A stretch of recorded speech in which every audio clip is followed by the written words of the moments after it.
కొట్టినా ఏ కొట్లైనా ఉంటాయి. ఒకటి కాదు ఒకటి లేదు చూసేమో సాధ్యం అది ఉంటే మన పని అవుతుంది. అంటే వర్షం తెగేలాగుంటే అక్కడ ఏం లేదు లేదు.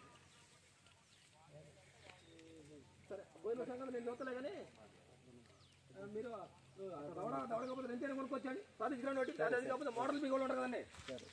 వాళ్ళ దగ్గర ఉంటాయి రెంచులు ఒకటి పట్టండి అర్జెంట్గా. పోయిన సంగతి నేను చూస్తాను.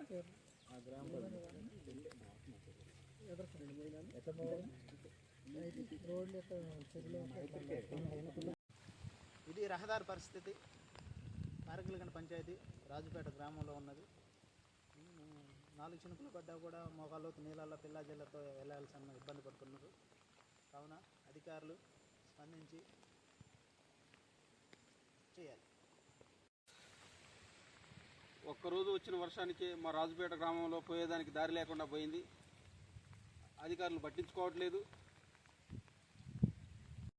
7 కుటుంబాలు ఉన్నాయి. దాదాపు 30 మంది దాకా జీవిస్తున్నాం. ఇప్పుడు ఒక్కరోజు కురిసిన వర్షానికే చెరువు అంతా నిండిపోయి తూములు నీళ్లు పోక లాకులన్నీ లాక్ అయిపోయి ఈ చెరువు నిండిపోయింది.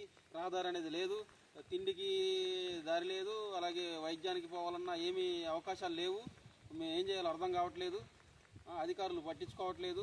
మాకు పర్మనెంట్ సొల్యూషన్ కావాలి. వర్షాకాలం వచ్చినప్పుడల్లా ప్రతిసారి ఇదే పరిస్థితి అవుతుంది.